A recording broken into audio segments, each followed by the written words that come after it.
Hello and welcome to the Womxn Show. I'm Lanina Rasool, and today we are speaking about international guidelines and recommendations with regard to eliminating violence against women.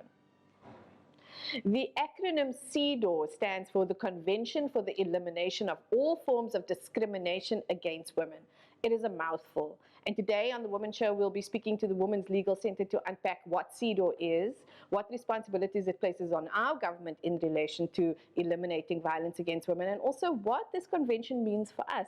But before that, we're going to have a look at a short video by the Women's Legal Center about what CEDAW is about. Let's have a look.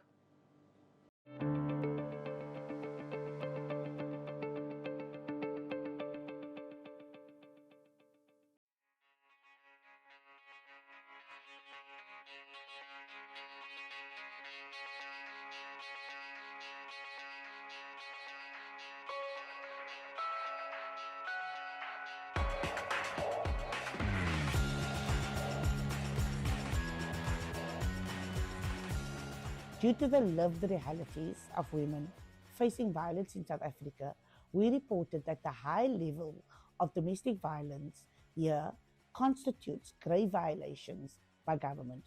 We highlighted its due diligence obligation to prevent, investigate, prosecute, and punish perpetrators of domestic violence, and further to provide remedies for domestic violence victims.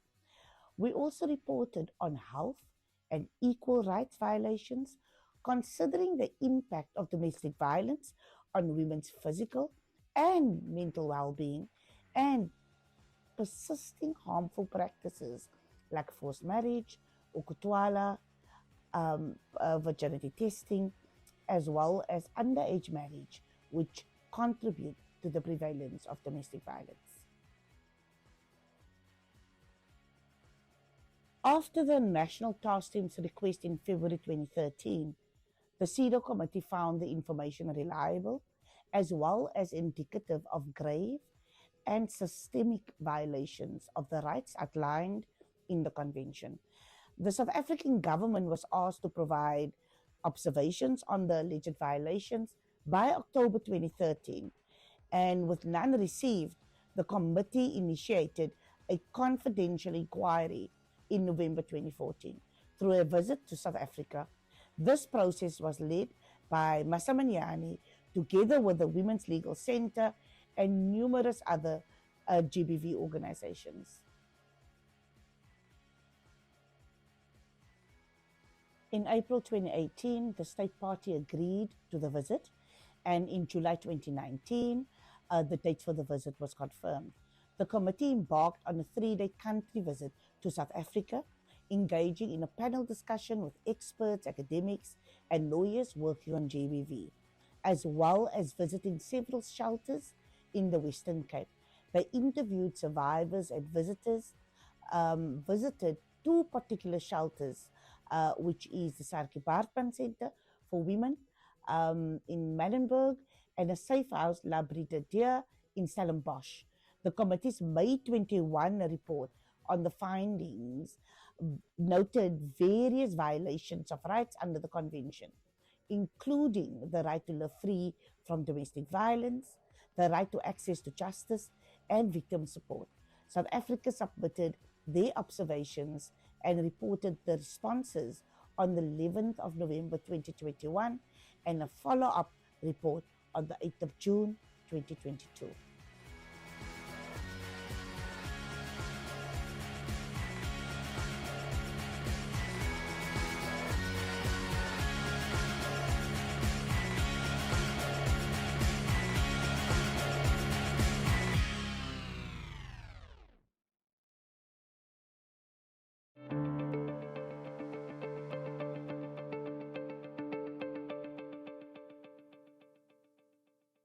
That was a short video by the Women's Legal Center on CEDAW. We are going to take a short break, but we'll be back with more after this.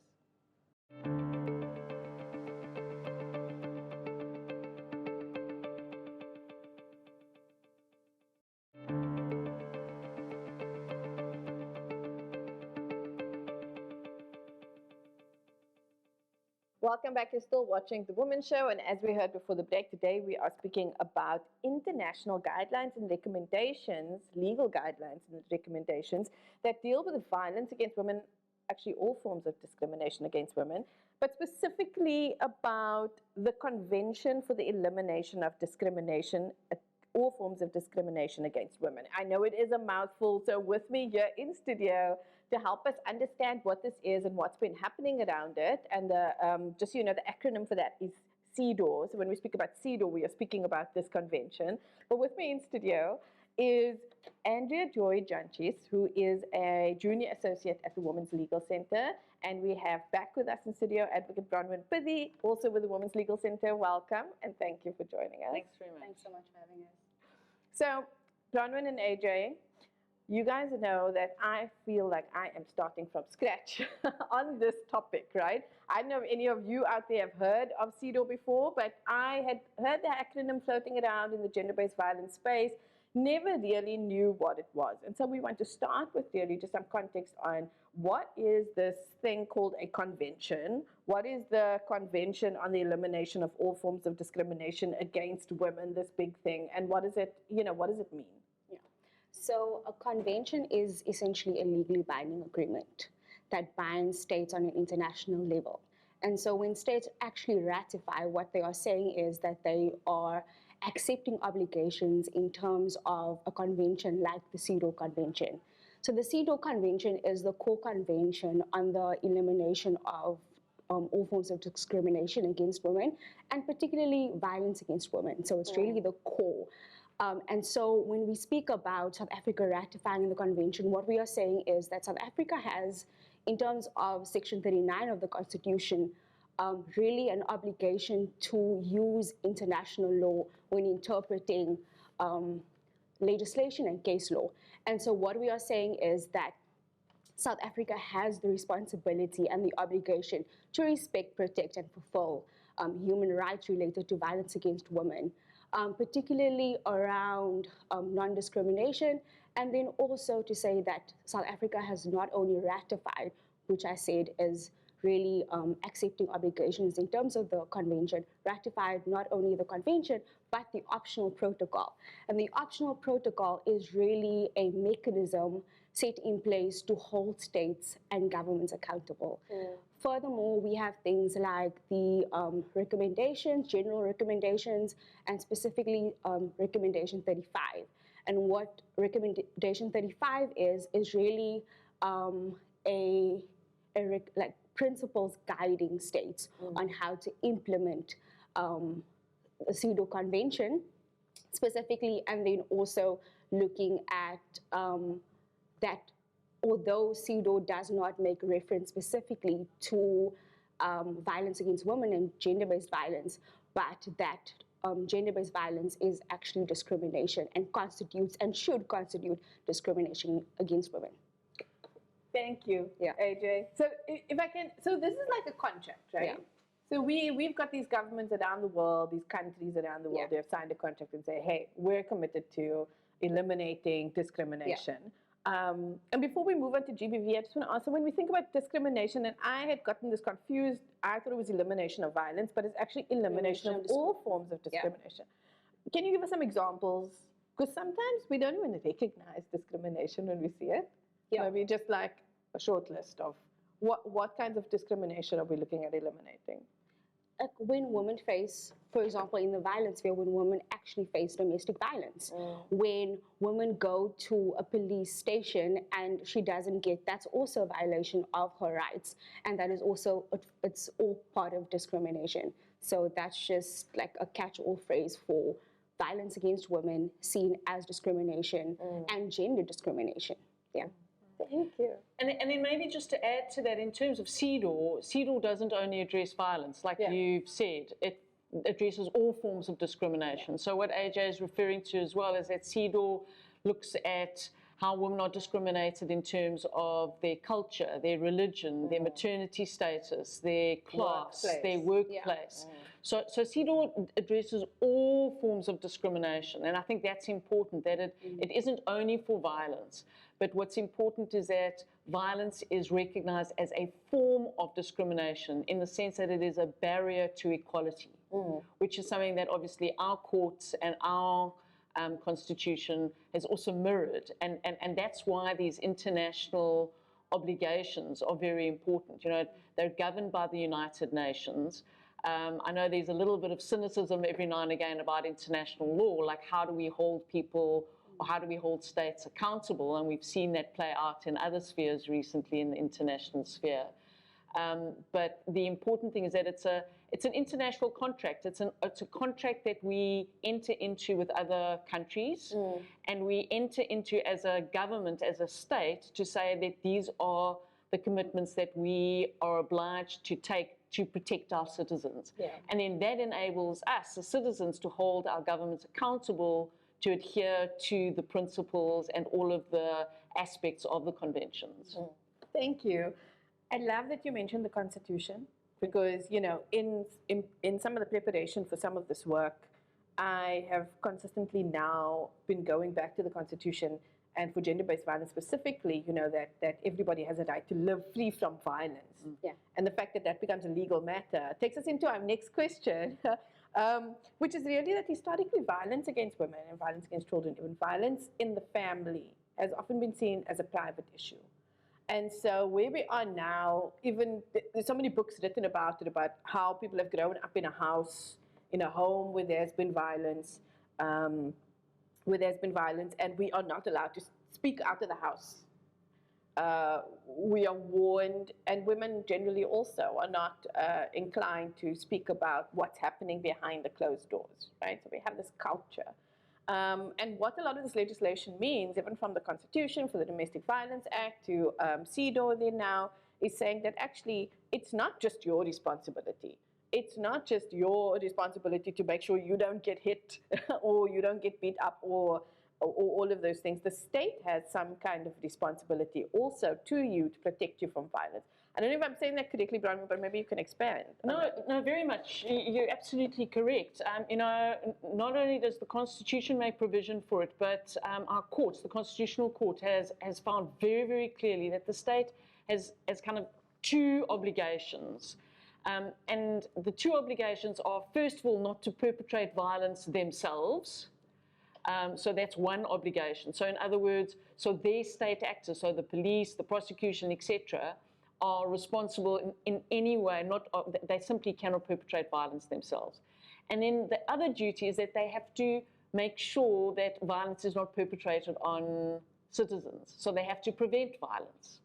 And so that dual obligation really leads very much into an acknowledgement that all forms of violence are the responsibility of the state. And like you referred to the Constitution, that's section 12(1)(c), which very specifically says that everyone has the right to be free from violence. And that is a state obligation, which means that the state has to put legislation in place, it has to put policy in place, and it has to put practice in place. And I think we'll speak a little bit later about the practice aspect, because that's the implementation of laws and policies, where I think South Africa, to a large extent, unfortunately, is failing. But really, that is the responsibility of the state. And like you say, although traditionally and historically, and not only in South Africa, but internationally, you know, what happens in the home must stay in the home. But if we look at it from a feminist perspective and understand the patriarchal structures around it, it really is just another form of silencing women. It's not really perpetuating a thing of, well, you know, we've got to deal with this on our own. What it's really doing is silencing women and enabling them to seek assistance, seek recourse, and be able to leave situations or change those situations in which they find themselves. Domestic violence, as we well know, is complicated. It's not as simple as saying, well, you're in a violent situation, just leave. It's simply not that. Most women, if you speak to them, will say, I just want the violence to stop. Yeah. She doesn't want the perpetrator necessarily to be punished or go to jail or all of those things. What they want is the violence to stop. And that's really what the legislation and what South Africa is committing to saying, we acknowledge this isn't a private matter. We acknowledge that this is something that must be dealt with by the state, and the interventions must be structured in a way that can actually enable the state to interfere and intervene where violence happens. That's a great way of putting it, and it's also making me. It's a less. What is the word I'm trying to? A less restrictive way of thinking about it. You know, people are afraid to go to the police. They're afraid to sort of report. If they want the violence to stop, they know they need an intervention, but they're still afraid to approach. But it's really nice to sort of have it spelled out that actually there are services, state services available that can help to intervene with this violence, to help make this violence stop. Right? It's not something I would necessarily have to be afraid of. That is really why women need to know their rights. And as the Women's Legal Center, we actually do legal training and give advice for free. And so, yeah, it's just really important for women to know their rights, and they can actually approach us if they are in any situation, domestic violence, sexual offenses, relationship rights, anything, basically. So, yeah. That's fantastic. So when we think about states' obligation or responsibility towards eliminating violence, how significant is it that South Africa has then signed on, has become a signatory, has ratified this international convention? So we know we've got some of our great local legislation that addresses violence against women, and now they've signed on an international stage the CEDAW convention. What extra responsibilities and pressure does this put onto the state? It's not necessarily, I don't think we could necessarily see it as extra. I think what it is, CEDAW almost sets out the basics of which a state is required to do in order to contribute and ensure that there is a reduction in effectively elimination of all forms of discrimination. But what it does by belonging to and signing onto an international convention, it places an incredible amount of international pressure on the state. And the vast majority of states in the world have signed onto and have ratified the CEDAW Convention. So that's a good thing. And South Africa is generally very, very compliant in terms of signing on to international conventions. There are many international conventions dealing with human rights, dealing with various forms of international law. So I think the power of belonging and signing onto and obligating ourselves in terms of an international instrument has twofold or maybe even threefold advantages. First of all, it highlights the fact that the state has responsibilities. It then enables us as citizens to hold, like I said a little while ago, to hold our government accountable and responsible. And the third leg that we are starting to work on is to pressurize the international instrument, in other words, the CEDAW structure. And the CEDAW Convention has what we call a CEDAW committee, which is a committee made up of member states who monitor states in terms of their compliance with CEDAW. We're looking at pressurizing the CEDAW committee to come back and hold our government responsible. Because as we'll speak about just now, there are aspects of CEDAW that we don't believe our government has complied with. And we would like to now engage with the CEDAW committee to hold our government more responsible. Thank you for that. I just want to ask you, when we talk about sort of this thing about holding the government accountable, right? I want to, before we go deeper into what that looks like, I want to speak about, if you can just give an explanation about what that is. Because Bronwyn, you mentioned earlier, yes, okay, so CEDAW exists and we have this legislation, but implementation is a different thing. I've worked in the social justice space. Often government accountability is where they've said they're going to do one thing and either they do a different thing or a thing doesn't get done. This is where the accountability comes in.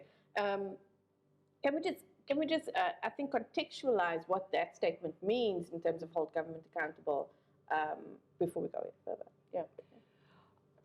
I think basically it's a very good question because at the end of the day, it's not easy, but one of the ways to hold government accountable is to make sure that there is legislation and policy in place. Because in a lot of countries, they don't even have legislation that deals with violence against women or gender-based violence. They literally don't. There is nothing that criminalizes marital rape, for example. There is nothing that criminalizes domestic violence per se, or nothing actually provides a mechanism for women to obtain protection orders. So in a lot of ways, when we talk about government accountability, first and foremost, we've got to have policies and legislation in place. And that's what CEDAW does. South Africa, like I said, generally is very compliant. The next step is implementation. And in order to hold the government accountable, CEDAW also, as well as our legislation, says that you've got to have effective mechanisms in place to ensure that the objectives of the legislation are reached. And what we're finding is that there is a lot of really good laws in place. There are a lot of really good laws in place, a lot of good policy, but implementation is inconsistent, it's patchy. You've got some fantastic police and prosecutors, and then unfortunately in a lot of areas, women, although on paper should be entitled to X, Y, and Z, are simply not getting it. And what we're looking at is more creative ways in holding government accountable, because the kind of knee-jerk reaction around that is if a state player doesn't do what they do, is that you sue for damages. Now, damages is really not going to address systemic issues. What we're identifying is systemic, not your odd police officer here or there, or prosecutor, or magistrate, or social worker who doesn't do their job. What we're looking at is systemic breakdowns. So in areas for various reasons why the law isn't implemented. And we're looking at creative ways of actually holding government accountable so they will actually change the practices. And that's really what we have to do, is not just kind of go after money, because all that does really is just satisfy one particular case. And as we've seen, sorry to cut you, but as we've seen, I think in corporate environments, money is the easy way, sort of, right, to get rid of this one single case. But money does not mean that I'm vindicating my rights. See, exactly. Adria, I want to ask, we've got 2 minutes left for this segment, but, you know, in terms of what Bronwyn was saying, can you give us 1 or 2 examples of what this looks like in practice when women should, on paper, have access to certain things, but sometimes that doesn't happen? One or two of the main examples that I can really think of is access to justice for women. So you're looking at, and one of the recommendations of CEDAW is really looking at free legal aid for victims of domestic violence. When training and really training of magistrates, but also of police officers, healthcare workers, and social workers. Those are some of the recommendations by the CEDAW and how women should be able to access justice. I think another quite practical example, if we're looking at things, which also comes from recommendations from CEDAW, are having very good, strong complaints mechanisms in place. So, and it's not just about complaining and then it doesn't go anywhere. To actually look properly at why things are failing in a particular area, or why there are cases in particular courts that are not going anywhere. So it's looking at proper complaints mechanisms and investigation techniques, etc., to actually hold those people more accountable. And perpetrator accountability. When you look at perhaps denying bail or having sanctions adequate for perpetrators when they do commit acts of violence. So yeah, I think those are really important examples for us to start to think about, because you know, as you're also speaking, I'm thinking about, oh well, you know, government often reports, and the government departments often report that they are doing training with police officers, or they are doing training with magistrates, but sometimes we'll see that training is maybe just 1 or 2 days. And so and then starting to ask the question, but is that adequate, because the structural practice of or whatever the recommendations are not actually being done. A woman is still being turned away from the police station, for example, or the magistrate is saying something that's not consistent with the case. I'm not going to give specific examples, but these things happen. They are in the media. We see them. We hear them on the Womxn Show all the time. But those kinds of things, and what can we do about it? And I think since I started the Womxn Show, that was the one thing also. Is there a complaints mechanism? What is the complaints mechanism? Who do we email? You know, who can we speak to if something was not done? But I think we are going to take a short break quickly, and we will be back with more after this.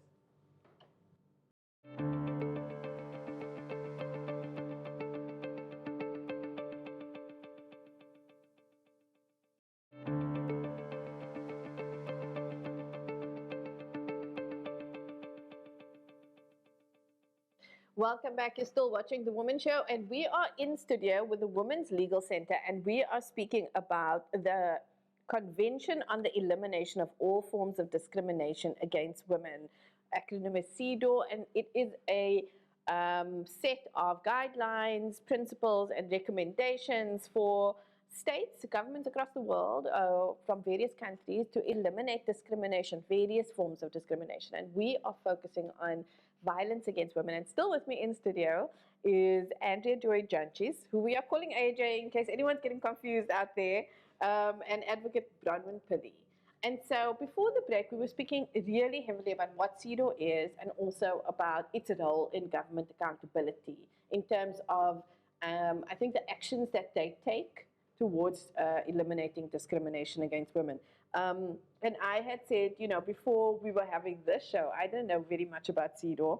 The Women's Legal Center, however, has been engaging with CEDAW and the CEDAW committee since 2013. So they've been doing all this work under the radar to help us eliminate violence. But I'm going to let, I think Andrea is going to speak a little bit about what has this journey been like? Like, what has the Women's Legal Center been doing since 2013? Yeah. So earlier I mentioned that we had the optional protocol that South Africa has ratified, right? And so in February 2013, a request was made by a national task team of women's organizations to really request an inquiry by the CEDAW committee on domestic violence in South Africa. And this mechanism really looks at an inquiry where there is a grave or systemic violation. And so what we said in our request was that the high levels of domestic violence really amount to a grave and systemic violation, particularly on the obligation on the state and the due diligence obligation, which means that they had the due diligence obligation to firstly prevent and investigate domestic violence, prosecute and punish perpetrators, as well as give effective remedies to victims of domestic violence. And that is really where the process originated, with a complaint by amazing consortium of national task team of women's rights organizations, and Women's Legal Center was honored to be a part of it and to be one of the leading organizations. Yeah. I mean, that's brilliant. That just means, I mean, I'm trying to imagine, geez, what was it like in 2013 that actually all of these organizations came together and said, we have a crisis of domestic violence that is not being addressed.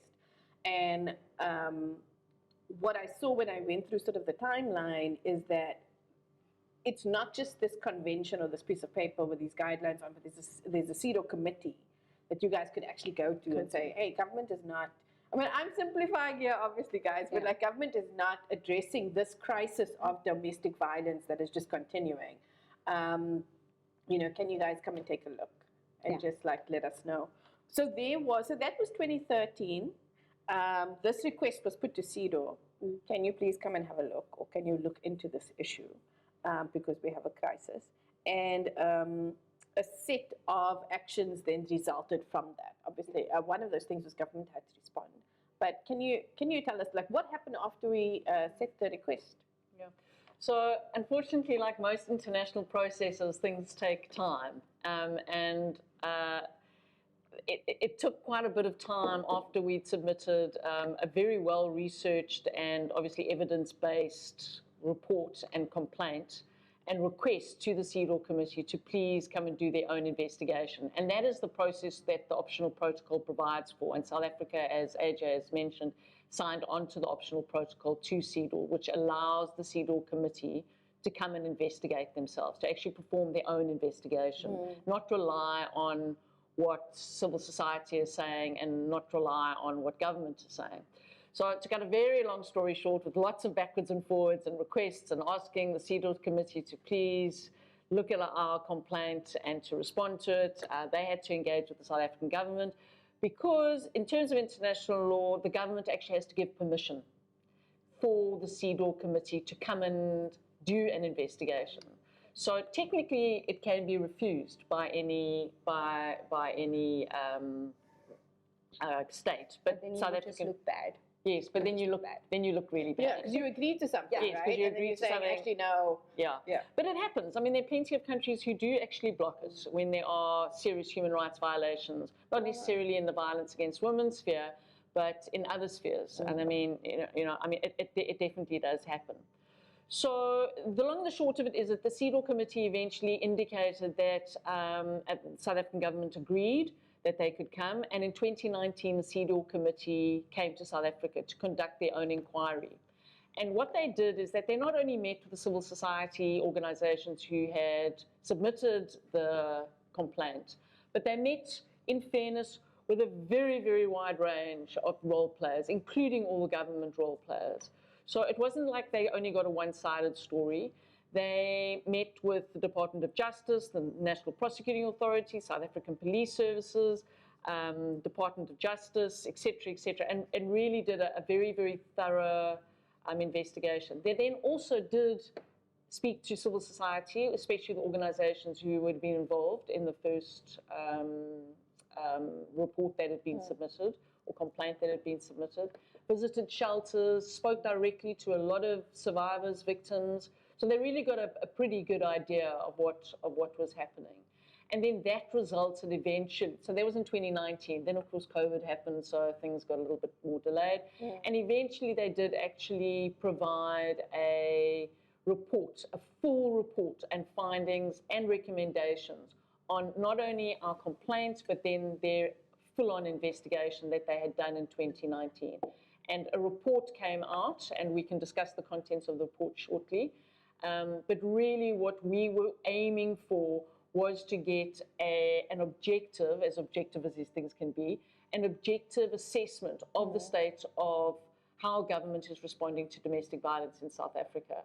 And our version, like AJ referred to, was that there are and were grave and systemic violations of the CEDAW Convention, and that South Africa has not complied with many, many tenets and many, many articles of the CEDAW Convention. And in a nutshell, that's what the CEDAW committee found, that South Africa is in grave violation of the CEDAW committee, and of the CEDAW Convention. And it's a very damning report, and not a good reflection of how bad the situation is in South Africa at the moment. And that report was released in 2021. Yep. 2021. 2021. Okay. Now, I'm just asking for context because it's 2024 now. Yes, and we want to get to sort of where we are. But before we just look at where we are now, I wanted to say, I wanted to go into some of the recommendations, because I have to say, like, this conversation is really also hitting up. We often have survivors on the show. We have civil society organizations that speak about things that are not working or the struggles that they're having, particularly in domestic violence cases. And when I'm thinking about sort of this long timeline, if we're thinking about the state is, if the report says the state is failing, there's these two sort of, there's domestic violence and it's happening sort of inside of the home. And where the state is failing is obviously when women reach out and they try to access some sort of recourse. So this might be reporting it to the police, or it might be, I'll use one of the examples, and I'm just asking whether these are some of the things that are in the report. If these are relevant to, like, victims sitting out in the audience, like, you go to the police station and you need to be able to access a shelter, and every police station is supposed to have at least a list of shelters somewhere, or someone to call, or the name of a social worker. They're supposed to be able to do a referral if your life is in immediate danger. They don't like hold you there. You need to be referred to somewhere so that you can be placed in some place of safety. Yeah. And then a lot of research over the years has shown that they don't know, they don't call anyone, or they don't have a list of the shelters. And so when we talk about recommendations, is it things like that? Yes, and so let me tell you what they actually have done right. Okay. So two other recommendations was that they actually harmonized legislation. And so now we have the Domestic Violence Amendment Act, and beautiful legislation on paper as well. And then also funding and allocating funding to the National Strategic Plan. Can I ask you, so when we talk about beautiful legislation, we talk about these are the things that should happen. That should happen. If you are being abused, mechanisms so. that need to kick in as you engage with different departments, maybe. Yeah, for example, a safety monitoring notice where SAPS actually has to monitor your safety as a person who has a protection order and a complainant, where they can actually come into your home, call you if there is maybe danger, and you can then have contact with them. And so that's a safety monitoring notice, and that is one of the amendments to the Domestic Violence Act. And so, yeah, what they have done, right, is definitely the recommendation on harmonizing legislation and allocating funding to the National Strategic Plan. Yeah. So, and I think it's important to highlight that because the government was given an opportunity, obviously, when these very damning findings came out, to respond, and they have responded. But I think where the problem lies is that South Africa, like we've been saying, when we say beautiful legislation, we are good, relatively good, at creating and drafting good legislation that responds. Score high, and we score high for some of the best legislation in the world. We do, and so when the South African government responded to the CEDAW committee, 90% really of the response was, we put all these things in place, we've put this legislation in place, we've amended our legislation, we've got the National Strategic Plan, etc., etc. But what they're not addressing is exactly what you're saying, the realities of women who go and seek assistance. So although we still have that kind of mindset in government that they cannot be responsible in any way from what happens in the house, and yes, they do have to respond afterwards. First of all, the response is problematic, and we know that. Very often women approach police stations, approach courts, they're not getting the assistance they want, they're not getting interim protection orders for domestic violence matters that are not confined to physical abuse. Very often final protection orders are not given because they're opposed, and their counter orders is an abuse of the law by a lot of perpetrators by bringing counter protection orders, applications. But the issue that CEDAW also makes very, very clear, and which has been recognized in theory at least at the National Strategic Plan, is that the government is responsible for prevention as well. There has to be more work in prevention. And just kind of going back to some of the issues that you raised around training, yes, there are police being trained. Yes, there are prosecutors being trained. Yes, there are magistrates being trained. But my question, or our question a lot of the times, who is doing the training? What is the content of the training? Is the training coming from a space where there is a true understanding of the dynamics of domestic violence and how to respond to them?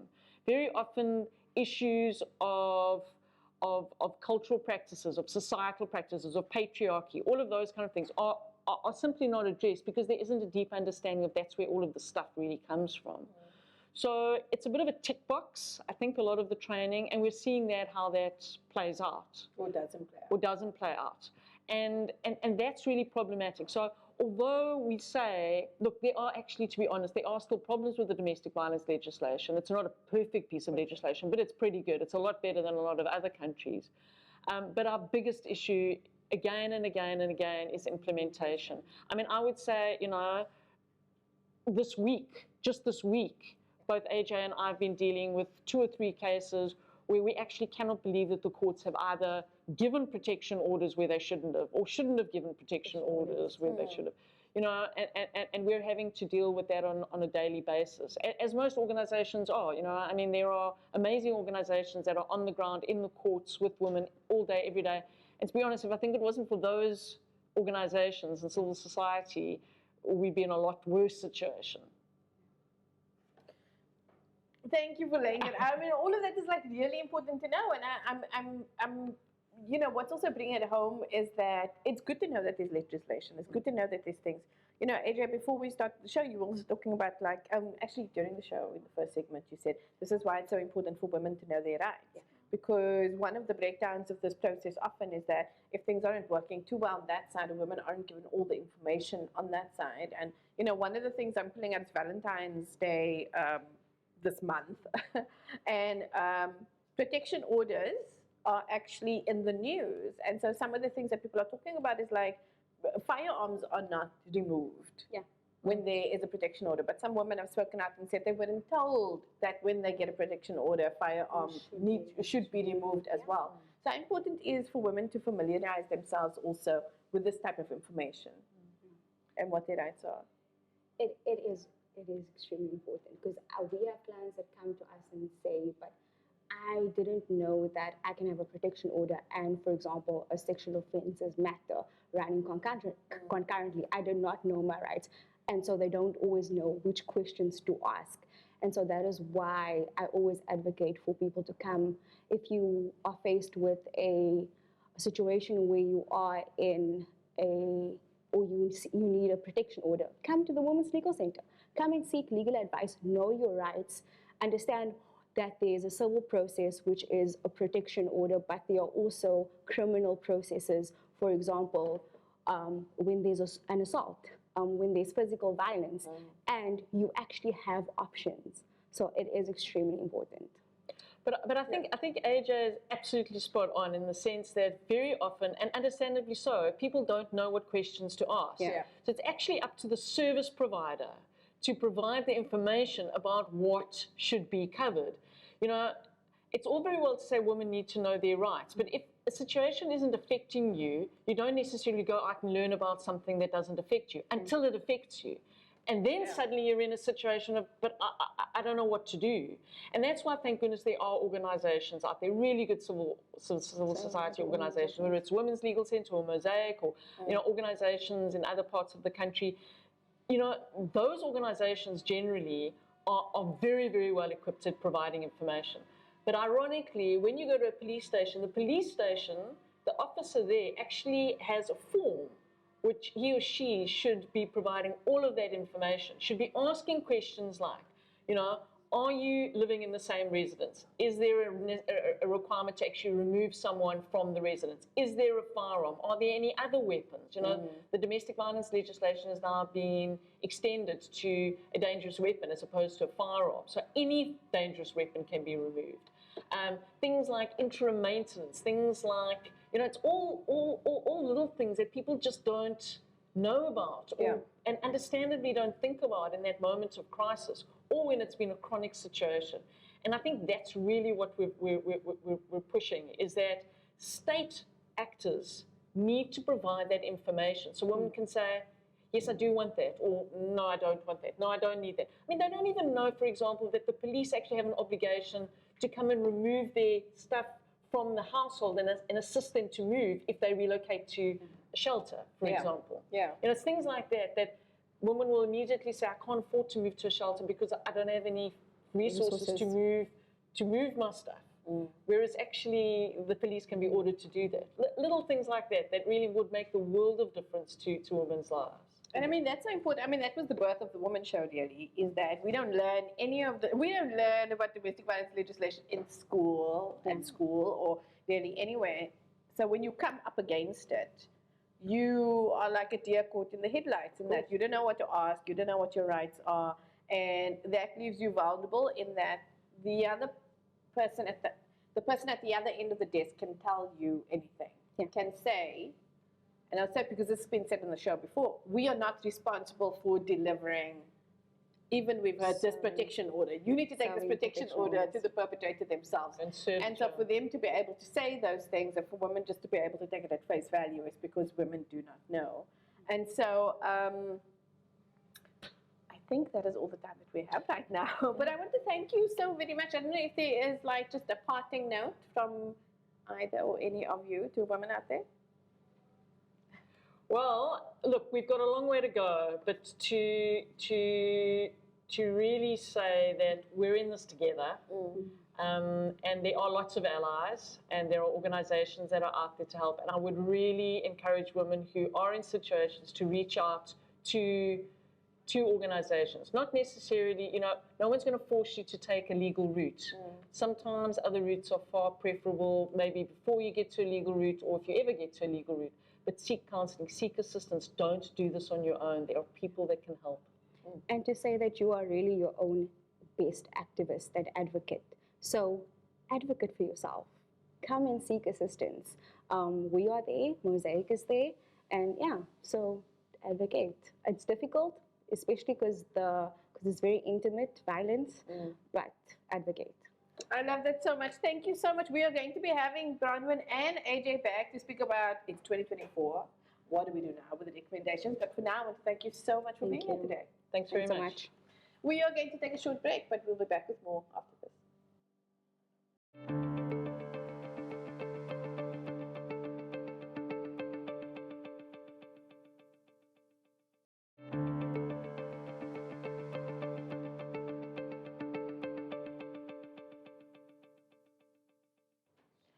Welcome back. You're still watching The Womxn Show, and before the break, we were speaking to the Women's Legal Center about CEDAW, the Convention for the Elimination of All Forms of Discrimination Against Women. It was quite a technical conversation, but the gist of it was the responsibility that government has to prevent discrimination against women, and particularly gender-based violence. Now, we are almost at the end of our show, but before we go, we are going to have a look at some more video by the Women's Legal Center on CEDAW. Let's have a look.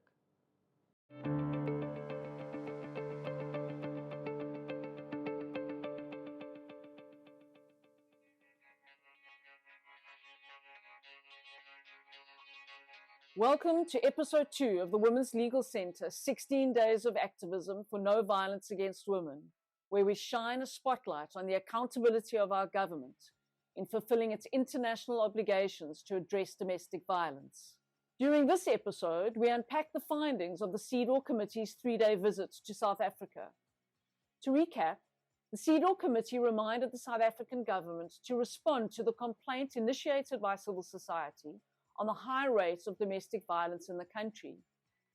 When the government failed to respond, the committee initiated a confidential inquiry in November of 2014, culminating in a visit to South Africa in 2019.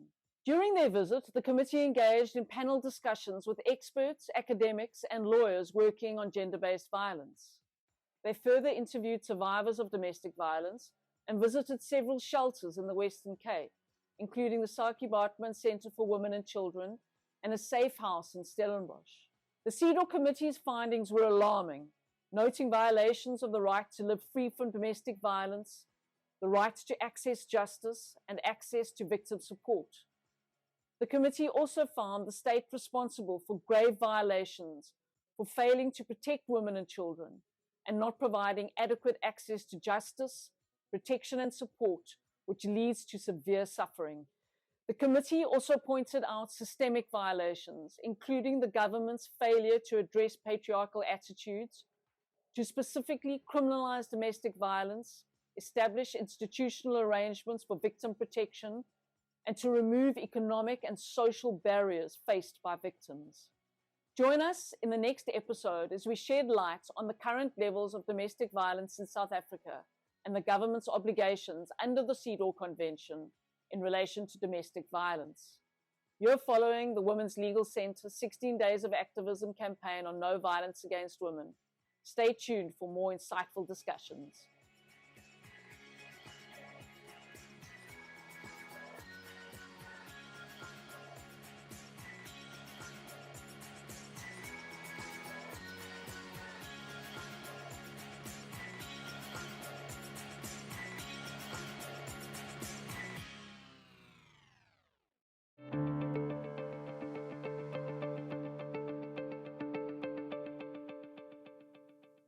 That was a short video by the Women's Legal Center on the CEDAW recommendations.